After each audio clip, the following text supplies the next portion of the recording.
Hello everyone, this is Colossus, and I'm back with another Joseki tips video, and today we're going to be talking a little bit about the 3-3. So I know some of you guys may have already studied this, but yeah, let's go ahead and get into it, and I want to hopefully show you guys who haven't studied it a little bit of the new variations. Not a lot of it, because I'm still studying it myself, but hopefully some of these tips can help you guys in your own games.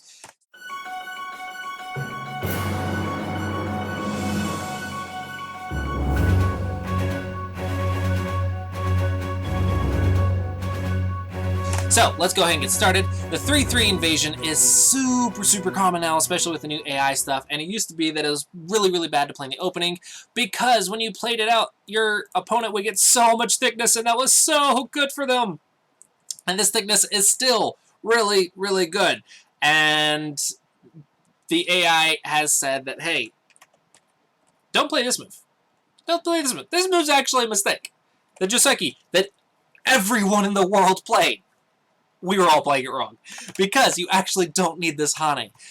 You can actually Tanuki right now, and you're still alive in the corner, because once you play this way, Black has a cut, and you can still live. You're still alive. It's not worth giving Black a tiger's mouth. It's not worth it. And if you're really worried about this block, then just push one more and then Tanuki.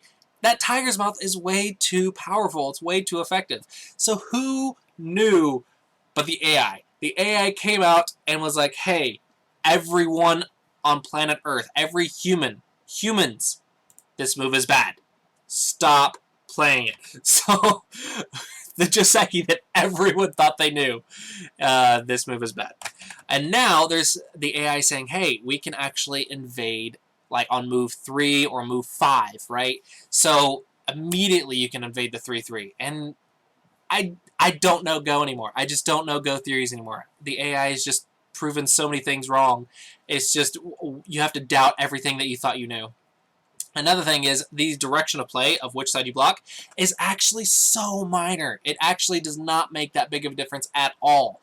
The Joseki you choose from there on really does, but whichever side you block, we used to say there's a proper direction of play. You're supposed to be blocking the one that gives you the influence and the one you wanted to build and everything else. We had all these theories about which side to block, and now the AI is like, no, it doesn't matter. You're just humans. Stop being so silly. So yeah, let's talk about some of the new stuff. Now, with the early invasion, Black is really wanting Sente, because we don't want White to just steal our points and then maybe play here, or even just now, and just Tanuki, right? White can just Tanuki, and then either stop the extension or go approach a corner, go seal a corner, and White's just getting a little bit too fast. So we have a new Joseki, which is not new in the sense of new, but modern Joseki, and it is this one. So a lot of players have already known this one. When you want Sente, you play this move, and then White goes here, and you were able to Tanuki. But actually, White is supposed to go here, because if we do this, and then Tanuki, and our opponent goes here, we can go here. And this is like the new Avalanche / Taisha or something, the new super complicated Joseki that has so many variations that I avoid it at all costs. And the way to avoid it is to go here first, and then here. There is a minor difference, I believe, but this is the way to play it if you want to avoid it. So first you exchange here. This kind of forces them to respond, and then you play that Hane, and now Black can Tanuki. So this is the way for Black to get Sente, and this is a very settled position, and then there's a lot more follow-ups. So let me go ahead and go through. This is a little bit high level, but let me go through a couple follow-ups. One is to play this way, and then this way. And this is actually quite important. Black has to Hane now, and then you actually jump. You exchange the Hane and then jump. And if White comes out, you actually play here, which is Sente to the corner, and then you can jump out. So study this on your own. I don't want to go through this for a quick tips video, but this is something I found out in a tournament. So first off, when my opponent played this way, I was like, this is going to be a fight, and I didn't expect the fight to be as big as it was, as big as it got. And this can actually be quite difficult for Black to respond if you don't know what you're doing. So every variation I read, I knew that this Hane was very important, so I did play the Hane, but then I connected because I knew it was Sente. I actually connected. Oh, either that or I played the Tiger's Mouth, I forget. And yeah, it threatens life in the corner, but my opponent didn't respond. It became a huge fight, and then my opponent still ended up living because you just don't have the time to kill this group. I believe my opponent like played here or something. It was super complicated. So you exchange as Hane, yes, but now you actually go here, because these stones are now weaker than these stones. And then when white covers here, you can actually have a Mii of escape or pushing into the corner, and you do win the capturing race, I believe. I forget the exact variations. It's really... I still have to study it a lot, but this is what someone, in the pro review, this is what the pro showed me. So this is pretty complicated, but also pretty important to know. The other simpler one is to just simply break out. This is also fine for white, but I know the fight is more common, especially for those who love to play the 3-3. They're going to almost always cut if they know it, because it's really complicated, and they usually love complications. That's why they're playing the blasted 3-3. All right, so let's move on. So now we have a couple other variations to learn, and that is the double Hane. And this one is actually, it actually got updated, I believe, because it used to be like here, I believe. And then if you fixed, you could break out, and this was good. So you actually had to fix. Actually, no, sorry, it was here, and then fix. And then it had the Mii breaking out and Nobi.